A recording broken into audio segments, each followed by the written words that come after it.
बिस्मिल्लाहिर्रहमानिर्रहीम। अस्सलाम वालेकुम नादरीन, आप यूट्यूब चैनल देख रहे हैं। मैं इमरान खान हूँ।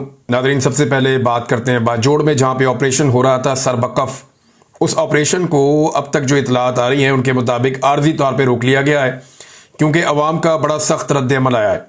एक स्टेटमेंट वज़ीर आला खैबर पख्तूनख्वा का आया। मैंने अपनी ज़िंदगी में कभी इतना कंफ्यूज स्टेटमेंट नहीं देखा। वो क्या कहना चाह रहे थे, 10 मिनट का उनका स्टेटमेंट है, 9 मिनट 52 सेकंड की वीडियो मैंने पूरी सुनी, 2 दफ़ा सुनी। मैं जानने की कोशिश करता रहा कि एक्चुअली वो कह क्या रहे हैं और कहना क्या चाहते हैं, लेकिन जो चीज़ें मैंने लिखी हैं आपके साथ मैं शेयर करूँगा क्योंकि अली अमीन गंडापुर साहब के साथ राब्ते भी किए गए होंगे ज़रूर। जैसा उन्होंने चंद दिन पहले स्टेटमेंट दिया था, उन्होंने ये बताया था कि जब भी हम दहशतगर्दों को गिरफ्तार करते हैं तो पाकिस्तान की जो इंटेलिजेंस एजेंसियां हैं वो दहशतगर्दों को आकर अपने बंदे बनाकर और बता कर के हमारे लोग हैं, हमारे काम के लोग हैं, वो उन्हें छुड़ा कर ले जाते हैं, जिसकी वजह से पुलिस का मोराल नीचे चला जाता है और दहशतगर्दी में इजाफा होता है। दहशतगर्दों को ताकत मिलती है, वो फिर ताकत पकड़ते जाते हैं। बहरहाल जो अब तक की सूरत हाल है वो मैं आपके साथ शेयर कर देता हूँ। लेकिन पहले जरा गंडापुर साहब का स्टेटमेंट। गंडापुर साहब ने कहा कि साजिश के तहत फौज और अवाम में दूरियां पैदा की जा रही हैं। अब ये कौन कर रहा है? ये तो गंडापुर साहब खुद अपने मुंह से कहते रहे। उन्होंने कहा जी इन्हें बेनकाब करना बहुत ज़रूरी है। अवाम हुकूमत और इदारों का साथ नहीं देंगे तो जंग नहीं जीत सकते। इस जंग में आप सबका साथ बहुत ज़रूरी है। दहशतगर्दों के साथ साथ उनके सहूलतकारों का भी खात्मा करना है। अब ये साजिश के तहत फौज और अवाम में दूरियां पैदा की जा रही है, तो गंडापुर साहब कई दफ़ा बता चुके हैं कि मिलिट्री एस्टेब्लिशमेंट के जो गलत फैसले हैं या उनकी पॉलिसीज़ हैं या इदारा जो कुछ कर रहा है आम आवाम के साथ, उसकी वजह से फौज में और अवाम में दूरियां पैदा हो रही हैं। इमरान खान साहब एक मरतबा नहीं 1000 मरतबा कह चुके हैं, बल्कि उन्होंने अपने लास्ट ट्वीट में आसिम मुनीर साहब को इसके लिए जिम्मेदार करार दिया इमरान खान साहब ने, और उन्होंने कहा कि जो आसिम मुनीर साहब कर रहे हैं उसका इदारे को नुकसान हो रहा है, फौज को वो नुकसान पहुंचा रहे हैं फौज को। ये इमरान खान साहब के ट्विटर पे आया ना। तो इदारे और फौज के दरमियान जो दूरियां पैदा हो रही हैं, अली अमीन गंडापुर, इमरान खान, पाकिस्तान तहरीक इंसाफ की पूरी पॉलिटिकल पार्टी और बहुत सारे ह्यूमन राइट एक्टिविस्ट हैं, वकला हैं, बहुत सारे लोग, वो ये कहते हैं सहाफ़ी भी कि ये इदारे की पॉलिसी के नतीजे में हो रहा है। और जो इदारे के टाउट सहाफ़ी हैं वो ये कहते हैं कि जी इदारे को इस बात की अब कोई फिक्र नहीं है कि लोग उनके बारे में क्या सोचते हैं या अवाम से उनकी दूरी पैदा हो रही है। तो ये बात तो सब लोग कहते हैं और गंडापुर साहब खुद कहते रहे हैं। तो साजिश के तहत फौज और अवाम में दूरियां पैदा की जा रही है, इन्हें बेनकाब करना होगा। तो कैसे बेनकाब करेंगे? नाम लिया ही नहीं अली अमीन गंडापुर ने कि ये कौन कर रहा है दूरियां पैदा। फौज और अवाम में दूरियां पैदा होने की वजह यह है कि मिलिट्री एस्टेब्लिशमेंट वो फैसले कर रही है जिन फैसलों से अवाम नाखुश है, और यही वो वजह है इमरान खान साहब के बकौल और पीटीआई के बकौल। बहरहाल गंडापुर साहब ने एक और बात की। उन्होंने कहा जी दहशतगर्द आबादियों में आकर पनाह लेते हैं, फिर कार्रवाई में सिविलियंस का नुकसान हो जाता है। यानी दहशतगर्द क्योंकि आबादियों में आकर रहते हैं, जब उनके ऊपर कार्रवाई की जाती है तो सिविलियंस का नुकसान हो जाता है और हालात खराब होते हैं। हमने ये फैसला किया है कि हम उन्हें आबादियों के अंदर नहीं छोड़ेंगे दहशतगर्दों को।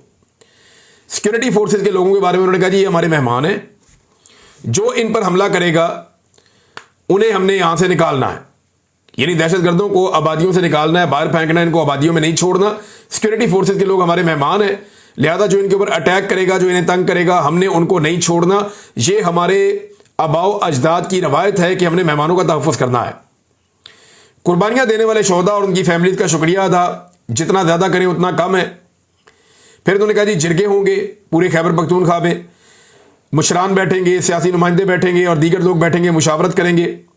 मकसद ये है कि सबके तहफ़्फ़ुज़ात सुने जाएंगे और फिर एक ग्रैंड जिरगा होगा ताकि जितने भी फैसले हुए हैं या जो चीज़ें तय पा जाएं उनके ऊपर अमल दरामद यकीनी बनाया जा सके हुकूमती लेवल पे। फिर गंडापुर साहब ने कहा कि हम इंशाल्लाह ये जंग ज़रूर जीतेंगे। बाद में उन्होंने ये कहा कि हम ये सिर्फ जंग जीतेंगे नहीं बल्कि हम ये जंग जीत चुके हैं। अब एक तरफ गंडापुर साहब ये कहते हैं, दूसरी तरफ गंडापुर साहब कहते हैं 6 मिनट 4 सेकंड तक गंडापुर साहब का ये स्टेटमेंट था जो मैंने आपको बताया, जिसमें वो जंग लड़ने की बात कर रहे हैं, आबादियों के अंदर दहशतगर्दों की बात कर रहे हैं, जिसमें वो ये कह रहे हैं कि सिक्योरिटी फोर्सेज हमारी मेहमान है, इनको हमने तहफ़्फ़ुज़ देना है। फिर वो ये दहशतगर्दों के बारे में जो बात कर रहे हैं, फिर वो ये कह रहे हैं कि साजिश हो रही है फौज को और अवाम को दूर करने के लिए, इदारों को और अवाम को दूर करने के लिए। तो 6 मिनट 4 सेकंड तक उनका ये स्टेटमेंट है।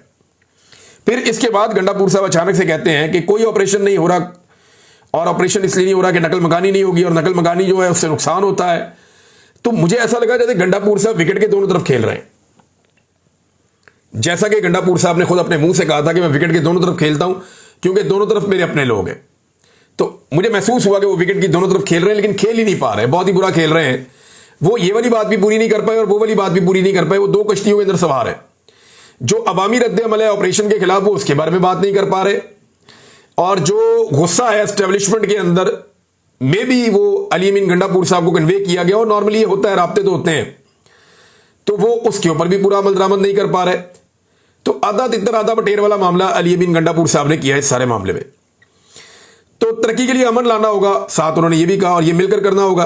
फिर मादनियात के मामले के ऊपर अली अमीन गंडापुर साहब ने कहा कि ये हमारा असासा है, हमारे अवाम का असासा है, और ये प्रोपेगेंडा किया जा रहा है कि इसे कोई ले रहा है। मैं आपको ये बता देता हूं, इसका इख्तियार भी हमारे पास है, हमसे ये इख्तियार ना मांगा गया और ना हम देंगे, ये हमारे पास ही रहेगा। लेकिन दूसरी तरफ मैं देखता हूं मुराद सईद मादनियात की बात करते हैं, शानदाना गुलजार मादनियात की बात करती हैं, पाकिस्तान तहरीक इंसाफ की पार्टी के 90% लोग मादनियात की बात करते हैं, तहरीक इंसाफ की जो सूबाई हुकूमत है उसके लोग मादनियात की बात करते हैं।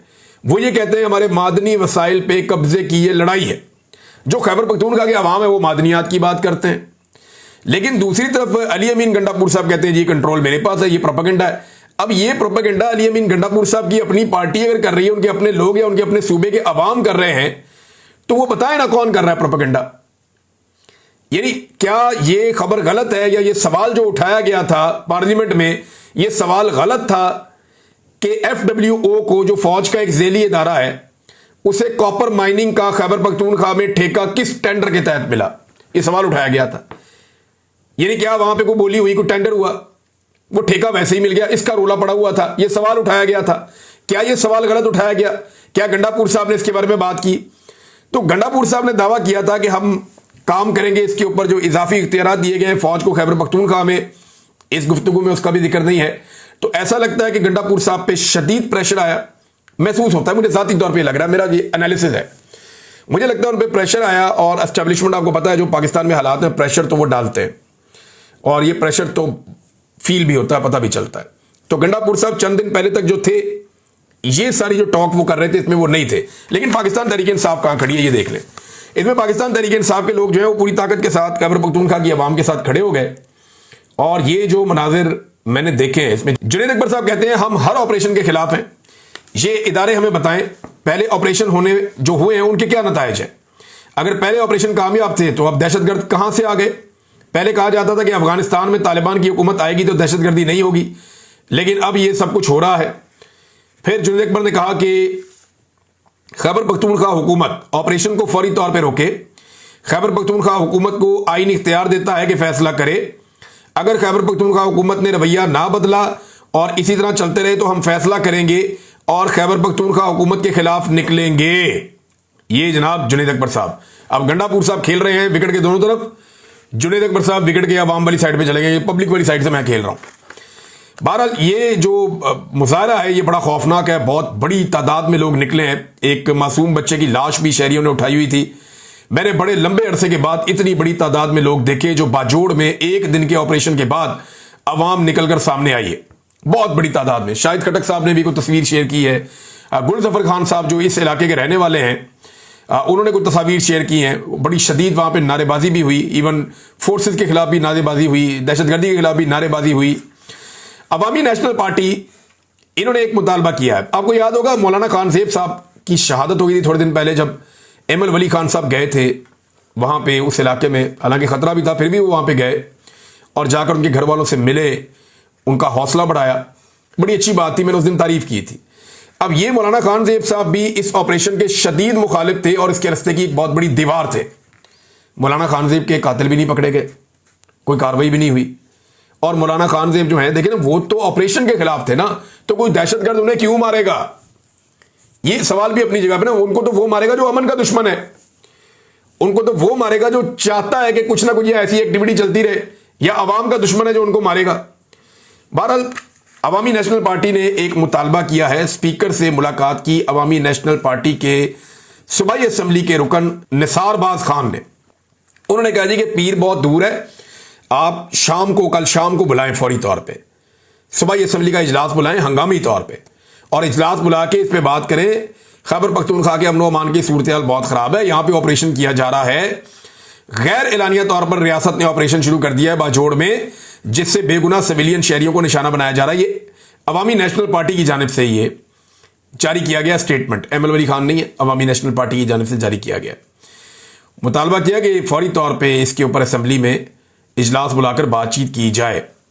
ये अब मेरे सामने नाज़रीन वीडियो खुल गई है, छोटा बच्चा है, उसके कपड़ा बंधा हुआ है, ये बहुत ही मासूम बहुत प्यारा बच्चा है, छोटा सा, इतनी शलवार कमीज पहनी हुई है। इसकी डेड बॉडी इसकी फैमिली ने उठाई हुई है और बाजोड़ वाले एहतजाज में पहुंच गए हैं कि इस बच्चे का क्या कसूर है,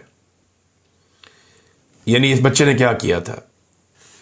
इसमें सलीम ज़ेब अफरीदी साहब लिखते हैं कि पख्तूनख्वा वतन में पख्तूनों का हाल, रियासती मजालम और फौजी ऑपरेशन के वो कारनामे जिनमें आज तक किसी दहशतगर्द की लाश तो हमें नहीं नजर आती, लेकिन मासूम बच्चों की लाशें हमें नजर आ रही हैं।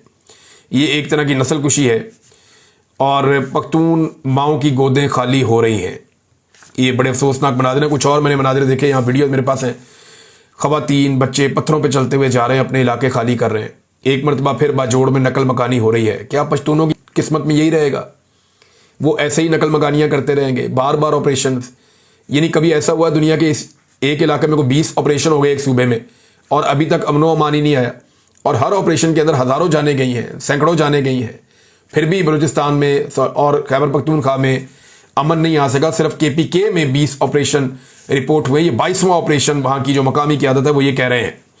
मोहसिन दावर साहब ने भी बड़ा सख्त इसके ऊपर स्टेटमेंट जारी किया है और मौलाना खान ज़ेब साहब के वो सवालात आज सोशल मीडिया पे वायरल हैं जो उन्होंने पूछे थे कि हम तो अपने घर खाली कर दिए थे, लेकिन उस ऑपरेशन में हमारे घर, बाजार और पूरी बस्ती वीरान हो गई।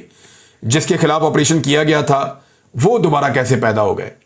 ये वो सवाल है जो पूछा था मौलाना खान ज़ेब साहब ने। गुलज़फ़र खान जो हैं, जिन्होंने पाकिस्तान तहरीक इंसाफ की जानिब से इलेक्शन लड़ा था बाजोड़ में, और क्योंकि वहाँ पे एक पाकिस्तान तहरीक इंसाफ के साथी जो थे तहरीक इंसाफ वालों के, वो शहीद हो गए थे और उनके भाई ने फिर इलेक्शन लड़ लिया, तो वो छोड़ के चला गया, शहबाज शरीफ की काबीना में शामिल हो गया। तो ये कुरान मजीद हाथ में लेकर बहुत बड़ी तादाद में लोग निकले और इन्होंने ये कहा कि कल हमारे बाजोड़ में तोप के गोलों से 3 बंदे शहीद और 20 से ज़ायद ज़ख्मी हैं। आज कर्फ्यू तोड़कर हम मार्च करेंगे। तो लोगों ने आज कर्फ्यू तोड़ दिया है। खैबर पख्तूनख्वा की गवर्नमेंट ने भी ये ऐलान किया कि जनाब कोई कर्फ्यू यहाँ नहीं लगा सकता, DC और दफ़ा 144 का निफाज नहीं कर सकता। तो बाजोड़ के अवाम के हमरा कर्फ्यू तोड़कर मार्च कर रहे हैं। ये गुलज़फ़र खान साहब ने स्टेटमेंट दिया, हाथ में कुरान पाक और बाजुओं पर काला कपड़ा बांध कर दोनों दहशतगर्द गिरोह के सामने जरगा करेंगे कि हमें जीने दे। ये दोनों दहशतगर्द गिरोह कहते हैं जी, हमें दोनों तरफ से दहशतज़दा होते हैं।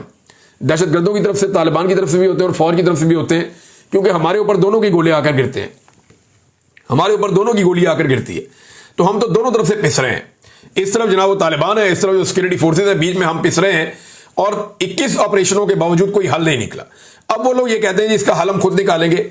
हम अब ये गए थे जाके तालिबान के ठिकानों के बाहर बैठ गए और उन्होंने कहा जी 5 तारीख तक का उन्होंने टाइम मांगा। उन्होंने कहा जी हम 5 तारीख तक का टाइम दें, हम ये इलाका खाली करेंगे, आपको हम निकल जाते हैं। उसके बाद फिर हमने देखा कि एक ऑपरेशन शुरू हो गया नेक्स्ट डे। अब फिलहाल फौरी तौर पे जो इतला आई वो ये है कि ऑपरेशन को रोका गया है और सरबकफ आर्जी तौर पे बंदे मोहम्मद फ़हीम साहब ने ये बात रिपोर्ट की है, सीनियर जर्नलिस्ट हैं। तो नाज़रीन ऑपरेशन की जो बाकी चीज़ें आपके साथ मैं शेयर करता रहूँगा और आपको बताता रहूँगा जैसे जैसे इसकी अपडेट्स आएंगी। अब जो बाकी खबरें हैं वो मैं आपके साथ शेयर करता हूँ, जिनमें एक बड़ी खबर ये है कि एक ऑल पार्टीज कॉन्फ्रेंस होने जा रही थी और उसको रोकने के लिए हुकूमत ने बड़े होछे हथकंडे इस्तेमाल करना शुरू कर दिए हैं। अल्लामा राजा नासिर अब्बास साहब का स्टेटमेंट आया और इस हवाले से एक स्टेटमेंट जो है वो मुस्तफ़ा नवाज खोखर साहब का भी है। ये एक ट्यूलिप होटल है इस्लामाबाद में और यहाँ पे अपोजिशन पार्टियों ने एक ऑल पार्टीज कॉन्फ्रेंस करनी थी और इसमें मुस्तफ़ा नवाज खोखर साहब बता रहे हैं कि हुकूमत ओछे हथकंडों पर उतर आई है। कुल जमाती कॉन्फ्रेंस को कैंसिल करने के लिए ट्यूलिप होटल पर इस्लामाबाद इंतजामिया ने दबाव डालना शुरू कर दिया है। क्या मुल्क को शुमाली कोरिया बनाना चाहते हैं जहां अपोजिशन का वजूद ही ना हो? PDM की कौन सी कॉन्फ्रेंस इमरान खान के दौर में रोकी गई? कॉन्फ्रेंस करना हमारा आईनी हक है। इमरान खान के दौर में तो नहीं रोका जाता था, वो इसको कानूनी और आईनी समझते थे कि ठीक है आपने एहतजाज करना है, आप कानून और आइन के दायरे में करें। बहुत सारे लोगों ने किया। तहरीक लब्बैक के साथ उनका फटा हुआ वो भी एस्टेब्लिशमेंट की वजह से हुआ और तहरीक लब्बैक के मुतालबा जो और वो एस्टेब्लिशमेंट वाले ही मुझे ऐसा लगता है लेकर आते थे, क्योंकि देखे ना जो मैक्रोन था जिसके खिलाफ तहरीक लब्बैक के लोगों ने बहुत बड़ा एहतजाज किया और मेरी नज़र में ठीक था। मैक्रोन ने तौहीन रिसालत सल्लल्लाहु अलैहि वसल्लम के मामला वहाँ पे किए फ्रांस में, उसके ऊपर ये इल्ज़ामात लगे और उस मामले पे तहरीक लब्बैक के लोग भड़क गए। उन्होंने जी मुतालबात करना शुरू कर दिए कि ये करो वो करो वो करो। बाद में हमने देखा कि जब पीडीएम की हुकूमत आ गई तो पीडीएम के लोगों ने जाके मैक्रोन से जप्फे डाले, मैक्रोन को गले लगाया। ये बाकायदा वज़ीर आज़म इनकी काबीना, ये मैंने बिलावल को भी देखा था, तो कुछ भी नहीं किया तहरीक लब्बैक ने, उस वक्त बिल्कुल खामोश रहे। इमरान खान ने मजम्मत की लेकिन उसके खिलाफ एहतजाज हुआ, इन्होंने जाके जफियां डाली लेकिन इनके खिलाफ एहतजाज नहीं हुआ। तो यहां पे सवालात पैदा होते हैं जिनका जवाब तहरीक लब्बैक वालों के पास भी बेचारों के पास नहीं है। वो बेचारे फिर सोशल मीडिया पे टमक टोइयां करते हैं या गालियां देते हैं। ऊपर लिखा हुआ होता है कि नामूसे रसालत के लिए जान भी कुर्बान है और नीचे जो गालम गलोच की हुई होती है। मुझे समझ नहीं आती कि ये उलमा इनको सिखाते क्या है, ये आलिम दीन इनको बताते क्या है कि आप किसी की भी माँ बहन की गालियां दें, आप बदतमीजी करें, किसी की निजी जिंदगी के अंदर घुस जाएं। ये बहुत अजीब लगता है। यानी ऊपर आपने लिखा हुआ है कि नामूसे रसालत के लिए जान भी कुर्बान है, सरतन से जुदा, इस किस्म की चीजें भी लिखते हैं, बहुत जज्बाती जुमले लिखते हैं, खून को गरमाते हैं वो चीजें। लेकिन जो अमल है वो नीचे वो है ही नहीं, बड़ा अजीबोगरीब है। नीचे गालम गलोच, बदतमीजी और पता नहीं क्या कुछ है। सेनेटर अल्लामा राजा नासिर अब्बास साहब ने भी इसी मामले पे ऊपर बड़ी शदीद तनकीद की है। बल्कि हुकूमत का एक और मामला है जिस पे इनकी जमात जो है अल्लामा राजा नासिर अब्बास साहब की जमात, ये अब एक बहुत बड़ा एहतजाज करने भी जा रही है। MWM जो ज़ायरीन जाते हैं ईरान में, इराक में, यहाँ से ज़मीनी रस्ते से, उसके अंदर इनका क्लेम है कि अरबों रुपए का नुकसान हो गया ज़ायरीन का जिन्होंने होटलों की और बाकी बुकिंग्स की हुई थी। अब उनको रोका जा रहा है कि ज़मीनी रस्ते से आप नहीं जा सकते क्योंकि लॉ एंड ऑर्डर मेंटेन नहीं है। थोड़े दिन पहले वज़ीर दाखिला कह रहा था कि एक SHO की मार है दहशतगर्द, और आज सूरत हाल ये है कि वो ये कहता है कि लॉ एंड ऑर्डर मेंटेन नहीं है, लिहाजा आप ज़मीनी रास्ता इस्तेमाल नहीं कर सकते। नाज़रीन, अब जरा चीनी वाला मामला ले लें। ये भी बड़ा एक इंपॉर्टेंट मसला पाकिस्तान में फंस गया। खबर ये चलाई गई है, ये जियो के ऊपर आप खबर देखें, वज़ीर आज़म का ताकतवर शुगर माफिया से टकराने का फैसला। अंदाजा करें आप कि पाकिस्तान के वज़ीर आज़म ने ताकतवर शुगर माफिया से टकराने का फैसला कर लिया। इनकी अपनी मिलें हैं और मैं आपको एक खबर पढ़ के सुनाता हूं, और ये बड़ी इंटरेस्टिंग खबर है शाहिद असलम साहब की। इमरान खान के दौर में खुद शहबाज शरीफ पर रमजान शुगर मिल्स का 25 अरब रुपए का मनी लॉन्ड्रिंग का केस बन गया। 25 अरब रुपए का मनी लॉन्ड्रिंग का केस बन गया रमजान शुगर मिल के ऊपर। इमरान खान के दौर में पर्चा हो गया, FIA ने दे दिया पर्चा, तहकीकात शुरू हो गई और तहकीकात के बाद पर्चा हुआ था। DIG उस वक्त के जो डायरेक्टर FIA थे डॉक्टर रिजवान, उन्होंने पर्चा दिया था और हमजा शहबाज और सलमान शहबाज ये दोनों भी इसके अंदर मुलजिम थे। बाद में आपको पता है कि कैसे वो उनका इंतकाल भी हो गया। सलमान शहबाज केस के फौरी बाद बरतानिया फरार हो गए। सलमान शहबाज साहब तो फौरी तौर पर जैसे केस हुआ वो तो निकल गए पाकिस्तान से, बरतानिया चले गए। और इस केस में कई गवाह जो हैं ऐसे हैं जिनकी जान ही चली गई, वो लोग ही मर गए। एक चपड़ासी था मकसूद, ये और कुछ और लोग थे, वो दुनिया से चले गए, फौत हो गए। उनका पता ही नहीं चला कि वो बेचारे कैसे फौत हो गए। शहबाज शरीफ ने जनरल बाजुआ से मुबैना डील की और ना सिर्फ केस से बच निकले बल्कि वज़ीर आज़म भी बन गए। अब शहबाज शरीफ साहब कह रहे हैं कि वो शुगर माफिया के खिलाफ टकराएंगे। अंदाजा करें आप, यही शहबाज शरीफ जो खुद शुगर माफिया के केस के अंदर था और इसने डील की मुबैना तौर पर जनरल बाजुआ से, जो अब एक हकीकत है, सारी दुनिया उसको जानती है, यही शहबाज शरीफ अब शुगर माफिया से टकराएंगे जिनके अपने घर की शुगर में है। अंदाजा करें। और इसका केस भुगता हुआ है इन्होंने और आगे अपना NRO लिया और अपनी जान छुड़ाई है इन्होंने। खबर यह है, जो एक इंक्वायरी रिपोर्ट है उसके मुताबिक 5 लाख टन चीनी की इब्तदाई इंपोर्ट की इजाजत डिप्टी वजीर आजम इसहाक डार साहब की सरबराही वाली कमेटी ने दी है और ये दस्तावेजात वजारत ग़िज़ाई तहफ़्फ़ुज़ की हैं जो ये बता रही हैं कि डार साहब ने हरकत की है। अच्छा, पैसा किसने कितना बनाया जरा ये आप देखें। ये अखबारात में खबरें लग रही हैं और बाकायदा ये खबरें जो हैं ना सिर्फ अखबारात में लग रही हैं बल्कि इनकी हेडलाइंस चल रही हैं और वो ये बताती हैं कि शुगर माफिया ने टका के पैसा बना लिया है। शुगर मालिकान ने 300 अरब रुपए कमाए हैं। ऑडिटर जनरल ने इस बात का इंकशाफ किया है, कोई आम आदमी नहीं कह रहा, ऑडिटर जनरल है पाकिस्तान का जो ये कह रहा है कि शुगर माफिया ने 300 अरब कमाए। और पब्लिक अकाउंट कमेटी के FBR और वजारत सनत से सख्त तरीन सवालात मिल्स मालिकान के नाम भी तलब कर दिए गए कि बताओ किस किस ने कितना कितना पैसा कमाया, तो वो सारा रिकॉर्ड आ गया है। और अब एक नई खबर आ रही है और ये खबर जियो न्यूज पे चल भी चुकी है और सेक्रेटरी इंडस्ट्रीज ने एक ब्रीफिंग दी है जिसमें उसने ये बताया कि चीनी दरामद करने के बाद अक्टूबर में चीनी की कीमत 256 रुपए फी किलो हो जाएगी। आज जो चीनी 200 रुपए से ऊपर है वो 256 रुपए किलो हो जाएगी, वो ये कह रहे हैं। तो ये अरबों रुपए का ये खबरें मैं नहीं देता होता था, ये असल में मेरे वो दोस्त घूम गए जो माइक लेके गलियों में फिरते थे। वो अगर आज होते मेरे दोस्त कहीं ना खो जाते तो मुझे जरूरत ही ना पड़ती, वो लोगों से खुद ही पूछ लेते। लेकिन मेरी दिलचस्पी इससे ज्यादा इस बात में अवाम की जेब पे तो डाका है, लेकिन ये अरबों रुपया जाग इनकी जेबों में रहा है। ये है सोचने वाली बात कि माफिया अवाम को कैसे लपेट रही है। इमरान खान के दौर में 80 रुपए की चीनी बहुत महंगी थी, आज 200 रुपए से ऊपर वाली सस्ती चीनी पाकिस्तानियों को दस्तयाब है। और एक और इंटरेस्टिंग बात बताऊं आपको मैं कि मुजरे सेहत चीनी और गंदम इंपोर्ट की गई है, इस पे भी रिपोर्टें तैयार हैं। आने वाले दिनों में चीजें आपको मैं दिखाऊंगा और माफिया कैसे काम करता है देखें आप। ये अयूब खान के दौर की बात है, 50 साल पुराना एक जंग अखबार है मेरे सामने। इसमें एक हेडलाइन लगी हुई है कि चीनी चोरों को माफ नहीं किया जाएगा। और आज नाजरीन लगभग 50 साल के बाद शहबाज शरीफ साहब ने कहा है कि ताकतवर शुगर माफिया से शहबाज शरीफ ने टकराने का फैसला कर दिया। तो क्या घर में आपस में टकरे मारेंगे अब? ये सारे के सारे इनके अपने साथ हैं, जरदारी साहब हैं, शरीफ खानदान है या इनके दोस्त हैं, लटरम पटरम सारे आपस में ही हैं। तो आपस में अब ये टकरे मारेंगे, टकरे खेलेंगे आपस में कि टकराने का फैसला कर लिया। लोगों को ये बेवकूफ समझते हैं, लोग हैं नहीं बेवकूफ। इमरान खान साहब के हवाले से कुछ खबरें हैं मेरे पास। उनके बच्चों के पास कौन से कागजात हैं कि वो पाकिस्तान आएंगे, उनके पास पाकिस्तानी ID कार्ड्स हैं। डोनाल्ड ट्रंप ने इंडिया के ऊपर बहुत बड़ी बिजली गिराई है। बात करते हैं अगले वीलॉग में, अब तक के लिए इतनी अपना ख्याल रखिएगा, अपने चैनल का भी। अल्लाह हाफिज़।